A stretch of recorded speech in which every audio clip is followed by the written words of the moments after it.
আজি এগৰাকী বিশেষ শিল্পীৰ ঘৰত আহি মই উপস্থিত হৈছোহি তেখেতৰ লগত চিনাকি কৰিবলৈ এই কাৰণে ওলাইছো যে আপুনি যিসমূহ মোৰ স্ক্ৰিনত আপুনি দেখিবলৈ পাইছে এইসমূহ যিসমূহ গেট আছে বা মূল প্ৰৱেশ দুৱাৰ তৰুণসমূহ আছে লগতে যিসমূহ জুমুৰ আৰু এডভান্টেজ আসাম অসমত হৈ গ'ল প্ৰধানমন্ত্ৰী নৰেন্দ্ৰ মোদীয়ে উপভোগ কৰিছিলে সেইসমূহৰ যিসমূহ মণ্ডপ আছে সেই মণ্ডপসমূহ যিগৰাকী শিল্পীৰ হাতৰ পৰশত পাণ পাই উঠিছে তেওঁৰ সৈতে মই আছো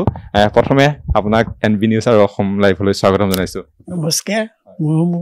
এনবি নিউজৰ দৰ্শক শ্ৰোতালৈ নমস্কাৰ সেৱা জনাইছো বহুত বছৰৰ পৰা আপুনি বিভিন্ন ক্ষেত্ৰৰ লগত জড়িত কলা নিৰ্দেশক আপুনি বিভিন্ন ডাইৰেকশ্যন কৰি আছে বা চৰকাৰী কামসমূহ কৰি আছে এতিয়া বিশেষকৈ চৰ্চাত অহা এডভান্টেজ আসাম তথা জুমুৰৰ যিসমূহ গীত আপুনি নিৰ্মাণ কৰিছে হয় এইবছৰ মই 50 বছৰ হ'ব আৰু 50 বছৰ এই কামেই কৰি আছোঁ এইবাৰ বিশেষকৈ মই এই বছৰ দুটা কাম এতিয়ালৈকে কৰিছোঁ মোৰ 50 বছৰ কৰ্মজীৱনৰ সেইটো প্ৰথমটো হ'ল অসম সাহিত্য সভা আৰু দ্বিতীয়টো হ'ল আমাৰ এডভান্টেজ আসাম এডভান্টেজ যিটো আমাৰ এয়াৰপৰ্টৰ পৰা যিখিনি খানাপাৰালৈকে আদৰণি তৰণ আছে দুটা ৰাস্তাতে আমাৰ মেইন ৰোড আৰু যি দুটা গেট যিখিনি আছে সেই আটাইখিনি তৰণ আমি কৰিছোঁ তাৰ উপৰি এই বছৰ যিটো এডভান্টেজ আছে মোৰ লগতে ঝুমুৰ বিনন্দিনী সেই অনুষ্ঠানৰ মূল ষ্টেজখন যিখনত বহি আমাৰ প্ৰধানমন্ত্ৰীয়ে উপভোগ কৰিছিলে আৰু দ্বিতীয়তে সেই ঝুমুৰ বিনন্দিয়াৰ মেইন যিখন তৰণ আছিলে সৰু সজা সেই তৰণখন আমি আৰু সেই তৰণখনো কৰিছিলোঁ আৰু সেই তৰণখন এইবাৰ বহুত ডাঙৰ আছিলে আমাৰ 123 ফুট হৈছিলে যিখন বহল আৰু 24 ফুট ওখ 24 ফুট 30 ফুটলৈকে গৈছিলে কিন্তু আমি কিছু অলপ সময় লাগে বাধ্য হ'ল কাৰণ তাৰবিলাক আছিলে আৰু আপুনি যে কৈছে এডভান্টেজ আসামৰ গীতসমূহ আপুনি যিসমূহ তৰুণ আছে সেইবোৰ নিৰ্মাণ কৰিছে কিমান মান নিৰ্মাণ মেইন তৰণখন বাদ দি আমি 19খন আৰু এই আটাইখিনি আমাৰ অসমৰ যিখিনি জাতি উপজাতি আছে জনজাতি আছে সেইখিনি সকলো থিম লৈ গৈছোঁ কোনো থিম বাদ দি আমি কাম কৰা নাই আৰু গোটেই গেটখিনি আমাৰ আছিলে GMD আৰু GMC আৰু সেইখিনি আমি তেওঁলোকক কৈছোঁ যে আমি এটা অসমখন দেখুৱাবলৈ চেষ্টা কৰোঁ আৰু গোটেই আটাইখিনি গেটত আমি চালে দেখিব তাত একতা অসমৰ প্ৰতীক আছে বিশেষকৈ জনজাতিখিনি আমি ব্যৱহাৰ কৰি গৈছোঁ 19খন ইমান সহজ নহয় আৰু যথেষ্ট বাহিৰৰ পৰা লোক আহিব চাব যথেষ্ট কষ্ট হৈছিল হয় হয় বহুত কষ্ট হৈছে আৰু সেইখিনি কৰিবলৈ আমাৰ টাইম বহুত কম হৈছিল আমি মাত্ৰ 10 দিন টাইম পাইছিলোঁ সেইখিনি সময় দিনে নিশা আৰু মোৰ গোটেইখিনি অসমীয়া ল'ৰা অসমীয়া শিল্পী তেওঁলোকৰ ৰাতি দিনে কাম কৰিছে আৰু তাৰ উপৰি মেইন ৰাস্তাৰ কাম কৰি বৰ কঠিন কাম দ্বিতীয়তে আমাৰ সেই কামখিনি যিহেতু নেশ্যনেল হাইৱে 96 ফিটলৈকে আছে 80 ফিট আছে 90 আছে 96 আছে তেনেকুৱা সেই তৰণখন তিনিটা বস্তু ৰখাটো বৰ টান কাম তাৰ উপৰি গোটেই ৰাস্তাটো যিটো আমাৰ প্ৰধানমন্ত্ৰী আহিব মন্ত্ৰী আহিব সেই সকলো মানুহ গোটেই ৰাস্তাখিনি চাফাই পৰা আৰম্ভ কৰি গোটেইখিনি কাম তেওঁলোকে কৰিছে তেওঁলোকৰ লগত আমিও কাম কৰিছে আৰু ৰাস্তাখিনি ইমান জাম ৰাস্তা ইমান ৰানিং গাড়ী থাকে সেইখিনিৰ মাজত গোটেই আমাৰ 18 ফুট বা 24 ফুটলৈকে গেট এখন উঠাটো বহুত টান কাম আছিলে আৰু ৰিক্সো আছিলে সেইখিনি আমি যিমান পাৰোঁ কষ্ট কৰিছোঁ আৰু মজবুত দ্বিতীয়তে অসমক প্ৰতিনিধিত্ব কৰিব যিহেতু মোৰ এটা দায়িত্ব আছিলে অসমক দেখুৱাবলৈ সেইখিনি কৰাটো বহুত টান হৈছে কেনেকুৱা লাগিছে ইমান আপোনাৰ 10 দিন সময় 19খন গেট ধেমালি নহয় কেনেকুৱা লাগিছে এতিয়া খুব ভাল লাগিছে যিহেতু এতিয়া মই যি কওঁ বা মোৰ ল'ৰা আছিলে মোৰ দুটা ল'ৰাই খুব দিনে নিশা লাগিছিলে সিহঁতেও দেখি ভাল লাগিছে আৰু দুটি ল'ৰাই দীপ আহমেদ আৰু ৰাজ আহমেদ তেওঁলোকে মোৰ লগত দিনে নিশা লাগি আছিলে আৰু মোৰ আটাইতকৈ ভাল যে মই অসমীয়া শিল্পী লৈ কাম কৰোঁ আৰু গোটেইখিনি মোৰ ছয়গাঁও আমাৰ নলবাৰী টাইপৰ লখিমপুৰ তেনেকৈ ল'ৰাবিলাক আছে মোৰ অসমীয়া ল'ৰা তাৰ পিছত তেওঁলোক মই আগবঢ়াই নিব বিচাৰিছোঁ আৰু এতিয়া যদি চাই আপুনি মোৰ সেই যিখিনি মোৰ লগত কাম কৰা শিল্পী আছিলে আমাৰ ভ্ৰাম্যমাণ থিয়েটাৰ হওক বা আমাৰ যিবিলাক টিভি চেনেল আছে যিবিলাক মঞ্চ সজ্জা কাম কৰে আটাইখিনি মোৰ পৰা যোৱা তেওঁলোকক সহায় কৰিছিলে সেইকাৰণে সকলোকে মই ধন্যবাদ জনাইছোঁ তেওঁলোকে সহায় আৰু আমি পইচাটো ডাঙৰ কথা তেওঁলোকে সহায় কৰি কামখিনি কৰিছে তেওঁলোকক ধন্যবাদ জনাইছোঁ আৰু যেটো কোৱা হৈছে যে আপুনি 50 বছৰ হ'ল এই ক্ষেত্ৰৰ লগত জড়িত কেনেকুৱা কিমান কষ্ট কেনেকুৱা বহুত ঘাট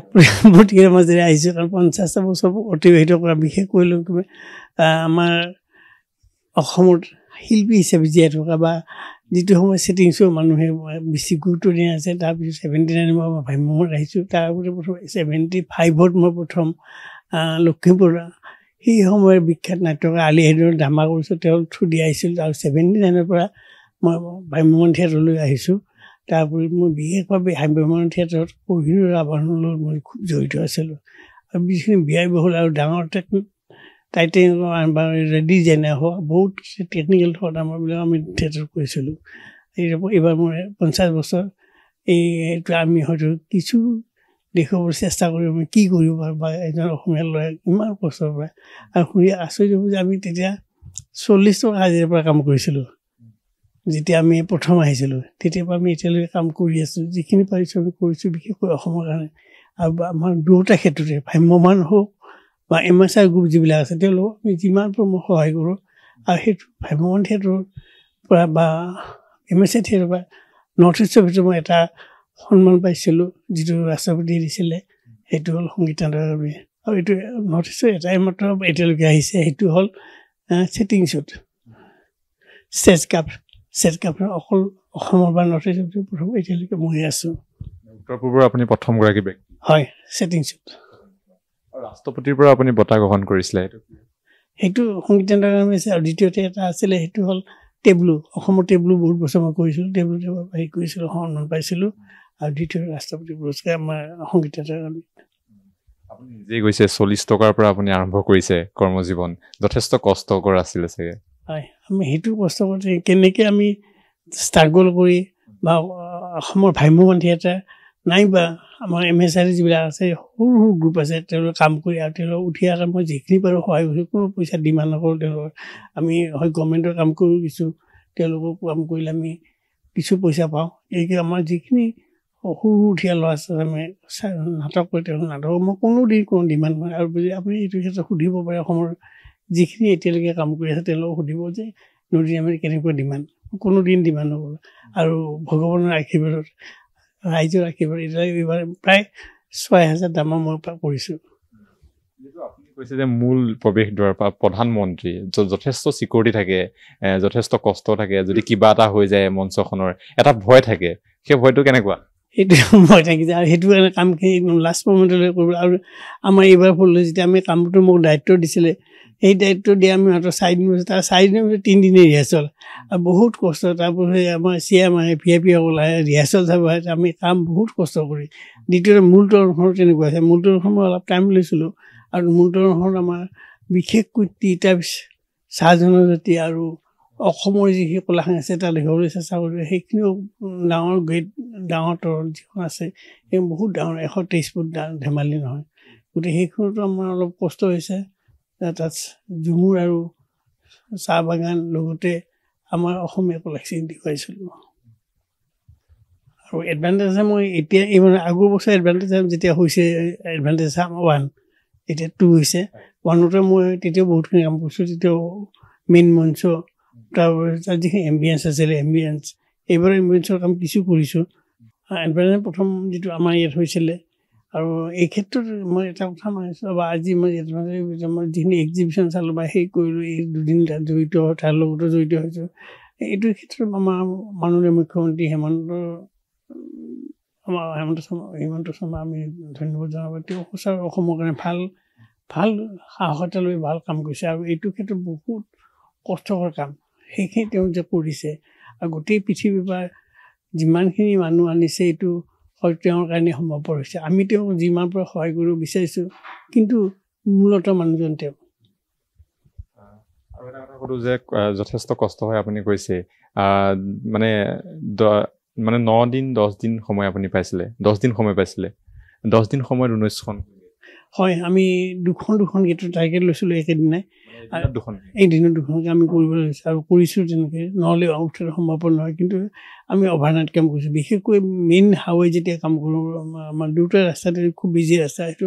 আমি নিশা বেছি কাম কৰিছিলোঁ 3-4 বজালৈ কাম কৰাৰ ফলত ল'ৰাখিনি শুৱে বা কেইজনমান আকৌ ৰেষ্টজন দিনত কিছু শুৱে গতিকে আমি ৰাতি বেছি কাম কৰিছোঁ গোটেই কামটো আৰু কামটো খুব ৰিস্ক যিটো আমাৰ প্ৰধানমন্ত্ৰী আহিব সেই এখন যদি তৰণ কিবা ফেৰ হয় তেতিয়াহ'লে বা বতাহ ধুমুহাৰ লক্ষ্য আছে কাৰণ মই 2017 বহুত ডাঙৰ কাম এটা কৰিছিলোঁ সাহস কৰিছিলোঁ মোৰ বহুত দুৰ্ভাগ্য সেই সময়ত মই গিনিজ বুকৰ কাৰণে কাম কৰিছিলোঁ কিন্তু হঠাৎ বতাহ ধুমুহা আহে গোটেই মোৰ যিটো মূৰ্তি বনাইছোঁ বাঁহৰে এটা 108 ফুটৰ মূৰ্তি বনাইছে সেই মূৰ্তিটো তেনেকৈ বতাহ সময় ভাঙি পৰিছে আৰু তেতিয়া মোৰ এটা ভয়টো বেছি থাকে যিমান পাৰোঁ ছাপৰ্ট দিওঁ আৰু সেই মূৰ্তি ভাঙি পৰিছে আমি যিটো মূৰ্তি গ্ৰিজ ৰেকৰ্ড কৰিব নোৱাৰি কিন্তু লিমকা ৰেকৰ্ড কৰিলে সেইটো আমি তেতিয়া মাত্ৰ 7 দিনৰ ভিতৰত কৰিছিলোঁ আগত 45 দিনত যিটো ভাঙি পৰিছিলে সেইটো 7 দিনত কৰিছিলোঁ দুঃসাহস কাম আৰু এটা কথা সুধো যে এই শিল্পী কৰি কলা সৃষ্টি এনেকৈ আগুৱাই লৈ গৈ যথেষ্ট কষ্ট হয় আৰু মানে হেৰি হয় আপোনাৰ কি বুলি কয় চলিব নোৱাৰে বুলি কয় বহুত কম পইচা পায় বুলি কয় কিছুমান শিল্পীয়ে এইটো হয় নেকি এইটো হয় কিন্তু মইতো ভাবোঁ ভাল যদি কষ্ট কৰি ভাল মনোযোগ দি যদি কাম কৰে নিজৰ যদি ক্ৰিয়েটিভিটি থাকে বা নিজে যদি তাৰ কামৰ মূল্যায়নটো দিব নিশ্চয় দিয়ে আৰু মইতো ভাবোঁ মোৰ ল'ৰা এতিয়া মোৰ লগত যিখিনি আহি আছে মই সেইখিনিতো মিনিমামটো 20,000 খোৱা লোৱা দিওঁ গতিকে মিলি যে মই খোৱা লোৱা দিয়াৰ পিছত কম নহয় মোৰ 20,000 পৰা 45,000লৈকে দৰমহা আছে ল'ৰা ছোৱালীখিনি আৰু যিখিনি ল'ৰাই কাম কৰিছে তেওঁলোকৰ গোটেই খোৱা লোৱাৰ দায়িত্ব মোৰ গতিকে মই ভাবোঁ যদি একগ্ৰতা থাকে কাম কৰা তেতিয়া নিশ্চয় আমাৰ যিখিনি অসমীয়া ল'ৰা ছোৱালী আছে বা শিল্পী ওলাই আহিছে তেওঁলোকৰ কষ্ট নহয় আৰু আজিকালি গোটেইকেইটা আৰ্ট কলেজৰ হওক সেই হওক আটাইখিনি ভাল পইচা দিয়ে তাৰপিছত যদি কামৰ অৱহেলা হয় তেতিয়াতো নিশ্চয় কাম কৰি খাব নোৱাৰিব যে কাম কৰি পইচা আছে আৰু এটা ক্ষেত্ৰত মই চিনেমা এতিয়ালৈকে 100ৰ ওপৰত চিনেমা কৰিছোঁ চিনেমা ক্ষেত্ৰতো অলপ পইচা খেলি মেলি হয় কিন্তু চলিব নোৱাৰে নহয় চলিব পাৰে আৰু মই আগতে কৈছোঁ আমি 40 টকাৰ পৰা চলি আজি ভগৱান কৰা মোৰ ল'ৰা ছোৱালী গোটেইখিনিকে মানুহ কৈছোঁ আটাইকেইটা মাষ্টাৰ ডিগ্ৰী লৈছে পঢ়িছে আহিছে শুনিছে আৰু তেওঁলোকে এতিয়া দুটা ল'ৰাই মোৰ লগত কাম কৰিছে আৰু মই সেইকাৰণে কওঁ যে নতুন চামলৈ চাকৰি বিচাৰিম আৰু মোৰ ডাঙৰ ল'ৰা দীপা ৰাজামেধে সি কৈছে যে মই তেওঁ চাকৰি কৰিছে 5 বছৰ কৰিলে তাৰপিছত সি নিজে এৰি থৈ গৈছে যে আমি নিজে কিবা এটা কৰোঁ সেইটো কাম মই খুব ভাল পাওঁ আৰু সৰু ল'ৰাটো এই গ্ৰাফিক ডিজাইনৰ মাষ্টাৰ ডিগ্ৰী ভিজুৱেল কমিশ্যনৰ মাষ্টাৰ ডিগ্ৰী সিও কোনো চাকৰি সি আজি বম্বেত থাকিলে ভাল পইচা পালে কিন্তু সি অসমেই নাযায় সেই মোৰ লগত কাম ভাল কাম কৰি আছে সহায় কৰি আছে হয় হয় হয় আপুনি যিহেতু প্ৰথমে নিজে আৰম্ভ কৰিলে তাৰপিছত ইমান ঘাট প্ৰতিঘাতৰ মাজত আহিলে দৰ্শকে বহুতে গম নাপাব যিসমূহ তেওঁলোকে ফটো উঠে বা পূজা মণ্ডপ থাকে আপুনি নিৰ্মাণ কৰে কি এতিয়ালৈকে বিশেষ এনেকুৱা বস্তু নিৰ্মাণ কৰিছে আপুনি নহয় বিশেষ সেইটো আজিকালি চেল্ফি পইণ্টটো চব চেল্ফি পইণ্ট কৰোঁ পূজাটো মই 75 বছৰ পূজা 50 বছৰ কাম কৰিলোঁ 50 বছৰ যিখিনি কাম কৰিছোঁ সঁচাকৈ আমি ভাবোঁ ভাল চেল্ফি পইণ্ট এটা হয় আৰু দ্বিতীয়তে আমাৰ যদি আপুনি চাই মই এতিয়া বিশেষকৈ এতিয়া হেৰি যিবিলাক স্থায়ী কাম সেইবিলাক আমাৰ কলাক্ষেত্ৰত যদি চাই কলাক্ষেত্ৰৰ মূল ধৰণৰ পৰা আৰম্ভ কৰি নাইবা ভিতৰত যিখিনি আছে তাৰ অবজেক্ট যিখিনি আছে কলাক্ষেত্ৰৰ ভূপেন্দ্ৰা মিউজিয়াম হওক টেক্সটাইল গেলেৰী হওক আটাইখিনি মই কৰা গোটেই সেইখিনি মানুহ ফটো উঠে আৰু অন্য হাতে এতিয়া মই দুটা কাম ডাঙৰ কাম লাগি আছোঁ আৰু বৰ সন্মানীয় কাম এটা হ'ল আমাৰ বৰদোৱা থানৰ যিটো নতুন প্ৰজেক্ট তাৰ যিখন গুৰু আসন সেইখন কমপ্লিট হৈছে বাকীবিলাক বাকী কাম চলি আছে সেইখনৰ কামো আমি কৰিছিলোঁ সেইখনৰ কাম এতিয়ালৈকে হৈ গৈছে আৰু অন্যহাতে আৰু এটা ডাঙৰ কাম আছে আমাৰ যিটো মাধৱদেৱ কলাক্ষেত্ৰ নাৰায়ণপুৰত আছে নাৰায়ণপুৰ মাধৱদেৱ কলাক্ষেত্ৰৰ মিউজিয়াম যিটো হেৰি আছে সেইটো কামো মই কৰি আছোঁ কাম চলি আছে খিনি কাম কৰি আছে আৰু কৰি থাকিব পিছলে কেনেকুৱা লাগে যেতিয়া চেলফি উঠিবলৈ যায় আপুনি বনোৱা এইটো বস্তুত ফটো এখন দেখে আপুনি ভাল লাগে এইটো ভাল আছে আজিকালি চেলফি মাৰিলে আৰু মই য'তেই এতিয়া মই টুৰিজিমৰ লগত জড়িত হেণ্ডলুমৰ লগত জড়িত টুৰিজিমৰ যিমান ডাঙৰ ডাঙৰ ষ্টল হয় সেইবিলাক মই কৰোঁ আৰু এইবাৰ সাহিত্যতে টুৰিজিমৰ ষ্টল কৰিছিলোঁ বিজ্ঞান মেলা আটাইখিনি কাম কৰিছোঁ তাত যেতিয়া মানুহে আহি ফটো উঠে নাইবা কালামো আমাৰ এই তেখেতৰ লগত ফটো উঠা দেখি আমি ভাল লাগে তাৰ উপৰি মই যিখিনি অসমৰ বিভিন্ন ঠাইত ৰেলৱে ষ্টেচন হওক এয়াৰপৰ্ট হওক ডিব্ৰুগড় এয়াৰপৰ্ট হওক আটাইতে মোৰ কামখিনি আছে সেইখিনি মানুহে অহা যোৱা কৰি ফটো লওঁতে দেখি পেলাই নিজৰে গৌৰৱ অনুভৱ কৰোঁ বা অসমৰ যে কৃষ্টি সাংস্কৃতিক যিখিনি আমি বনাইছোঁ সেইখিনি যে বাহিৰলৈ যায় সেইটো মই ভাল পাওঁ বা ভাল লাগে আৰু নিজে গৰ্বিত হওঁ কিমান বয়সৰ পৰা এই কামত জড়িত হ'লে মই তেতিয়া যে প্ৰথম নাটকৰ কাম কৰোঁতে প্ৰায় 15-16 বছৰ প্ৰথম কিন্তু আৰম্ভ কৰিছোঁ মই ক্লাছ 5ৰ পৰা আৰু যেতিয়া প্ৰথম নাটকত আৰম্ভ কৰিলোঁ আৰ্লি হেডত তেতিয়া মই 18 বছৰ হয় মানে আপুনি 5 বছৰ পৰা 15 বছৰ পৰা 15 বছৰৰ পৰা আৰম্ভ কৰি এতিয়ালৈকে কৰি আছোঁ কিন্তু সেইখিনি বাদ দি মই যেতিয়া নাটকৰ পুষ্পেজ নাটক কৰিছোঁ 75 আৰ্লি হাইডৰ তেতিয়াৰ পৰা মই যদি কাউণ্ট কৰিব হেৰি হয় আৰু চিনেমা লাইনত মই এতিয়া 45 45 বছৰ কেনেকৈ মনলৈ আহিছিলে না প্ৰথম সৰুৰ পৰা মই কাম আৰ্ট কৰি ভাল পাওঁ বা স্কুলতো তেনেকৈ আৰ্ট কৰিছিলোঁ বা ছবি আঁকিছিলোঁ ভাল পাইছিলোঁ দ্বিতীয় মই তেতিয়া মই গুৰু আদ্য শৰ্মা তেখেতৰ কামো শিকিছোঁ আৰ্টৰ কাম শিকিছিলোঁ কিছুমান চাই শিকিছিলোঁ কিছুমান তেওঁ শিকাইছিলে তাৰপিছত মই বম্বে জে কলেজলৈ গৈছিলোঁ কিন্তু মোৰ এই দুৰ্ভাগ্য আমি খুব য'ত নলবাৰীত মোৰ ঘৰ খুব একদম ভিতৰৰ গাঁও তেতিয়া আমাৰ গাঁৱত লাইট নাছিলে এতিয়া অলপ দিনৰ পৰা লাইট হৈছে তেতিয়া গাঁওখনত আমি সৰু গাঁও এখনৰ বাস কৰোঁ আৰু তাৰ পৰা গৈ বম্বেলৈ যোৱা কিন্তু আৰ্থিক অভাৱৰ কাৰণে মই জে স্কুলৰ পৰা জে কলেজৰ পৰা আৰ্টৰ পৰা আমি গুচি আহিবলৈ হ'লোঁ আকৌ উভতি আহিলোঁ এতিয়া যি সপোন আছে সেইটো মোৰ দিছেও নহ'ল আধাতে এৰি থৈ আহিবলৈ হয় কৰি আছোঁ ধন্যবাদ জনাইছোঁ ইমান সময় দিলে আপুনি আমাক শেষত কি ক'ব শেষত মই অসমৰ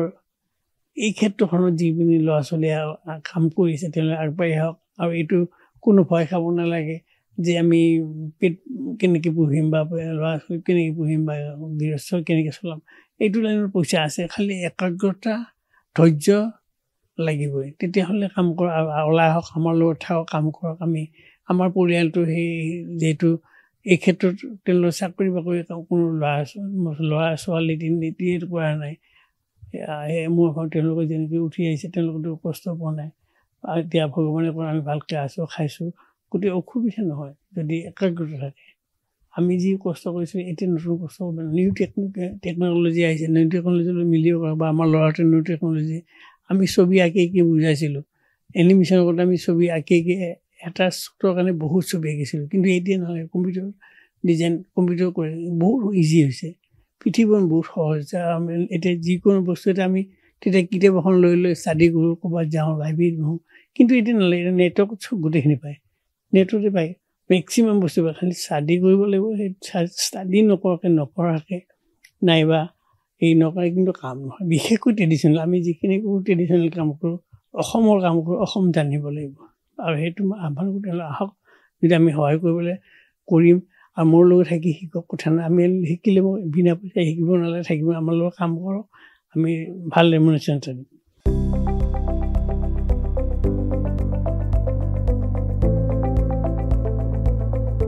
NB নিউজ সহজ সৰল ভাষাত নৱভাৰতৰ কথা